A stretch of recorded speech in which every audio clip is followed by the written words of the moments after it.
उत्तराखंड पौड़ी में अंकिता भंडारी हत्याकांड के बाद लोगों में आक्रोश देखने को मिल रहा है। जगह जगह प्रदर्शन हो रहे हैं और सरकार के भी पुतले फूके जा रहे हैं। अंकिता के परिवार की मांग है कि आरोपियों को तत्काल रूप से फांसी दी जाए, जिससे उनकी बेटी को इंसाफ मिले। और आज इंदिरापुरम सेंटर पार्क में अंकिता भंडारी जी को श्रद्धांजलि दी गई, जिसमें लगभग उत्तराखंड के सभी समाज सेवी उपस्थित रहे और सेंटर पार्क से लेकर कैंडल मार्च निकालकर इंदिरापुरम के सिराज विहार चौराहे पर कैंडल जलाकर श्रद्धांजलि दी गई, जिसमें उत्तराखंड के पूर्व राज्य मंत्री पंडित सच्चिदानंद पोखरियाल, इंदिरापुरम बीजेपी मंडल महामंत्री सागर रावत एवं उत्तराखंड समाज के सभी वरिष्ठ लोग उपस्थित रहे। और मीडिया से अपने इंटरव्यू में उत्तराखंड के पूर्व राज्य मंत्री एवं समाज के समाजसेवियों ने बताया कि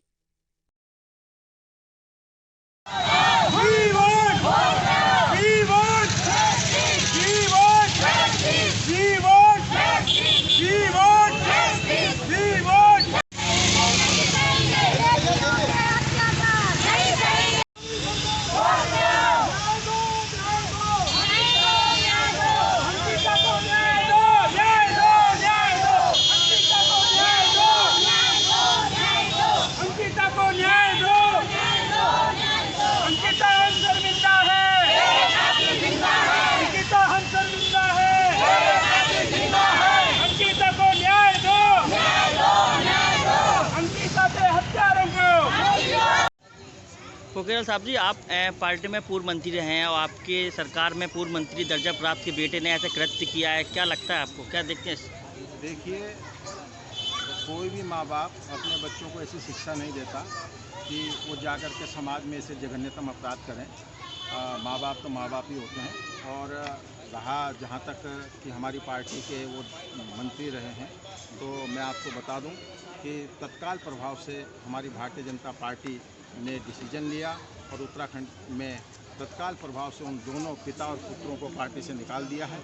और जिस तरह से आप देख रहे हैं कि अंकिता भंडारी के मामले में पुलिस प्रशासन ने भी बड़ी त्वरित कार्रवाई की है और हमारी उत्तराखंड में वहाँ सरकार बेटियों के प्रति कितनी संवेदनशील है।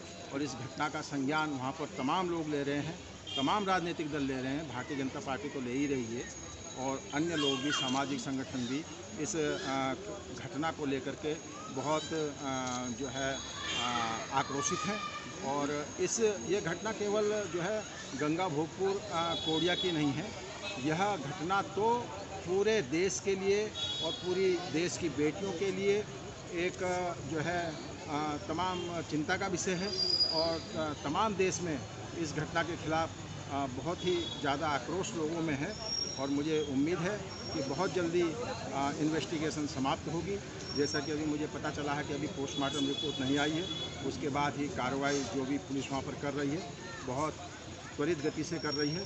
लेकिन वहाँ पर जनता में बहुत आक्रोश है और आप देख रहे हैं कि यहाँ गाजियाबाद, इंदिरापुरम में भी और कई जगहों पर, कई स्थानों पर यहाँ पर कैंडल मार्च निकाला जा रहा है अंकिता भंडारी के लिए श्रद्धांजलि और उसकी आत्मा को शांति मिले, इसके लिए यहाँ पर श्रद्धांजलि सभाएं हो रही हैं।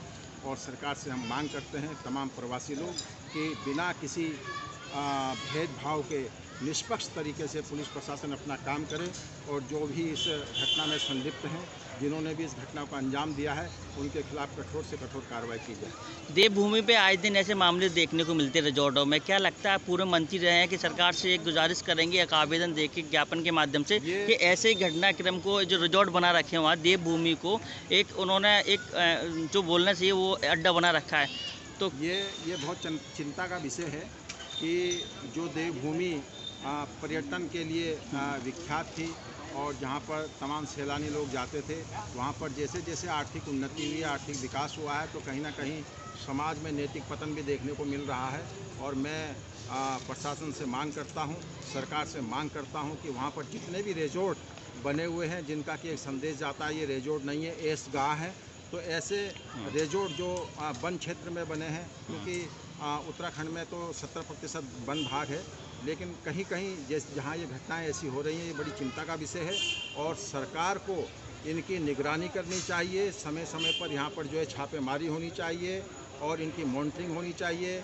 और जिस क्षेत्र में, जिस थाना क्षेत्र में ऐसे रिजॉर्ट बने हुए हैं, वहाँ के क्षेत्रीय अधिकारी, पुलिस अधिकारियों को भी इसमें जो है संलिप्त माना जाना चाहिए, क्योंकि उनके बगैर मुझे लगता नहीं कि कहीं पे ऐसे जो है ऐशगाह बनाए जा रहे हों, और जहाँ इतना लोग जो है वहाँ जा रहे हैं, तो ये हमारी देवभूमि पर एक कलंक है। और सरकार को ऐसे रिजॉर्ट, ऐसे फार्म हाउस जो कि संदिग्ध हैं और जहाँ पर ऐसी गतिविधियाँ होती हैं, उनकी निगरानी करनी चाहिए, उन्हें बंद करना चाहिए। और मैं तो सरकार से आवेदन करता हूँ कि मोदी जी और योगी जी जिस तरह से उत्तर प्रदेश में बुलडोजर चला रहे हैं ऐसे लोगों की संपत्तियों पे, ऐसी कार्रवाई वहाँ भी होनी चाहिए। बीजेपी के नेता का ये रिजॉर्ट था, ऐसे कई नेताओं के रिजॉर्ट होंगे कि जानकारी के लिए कोई ज्ञापन वगैरह आप देंगे? मैं मांग कर रहा हूँ, आपके चैनल के माध्यम से मैं कह रहा हूँ कि जहाँ कहीं भी देखिए राजनीतिक लोगों को भी व्यवसाय करने के लिए ऐसा नहीं है कि वो प्रतिबंधित हों, लेकिन व्यवसाय करें।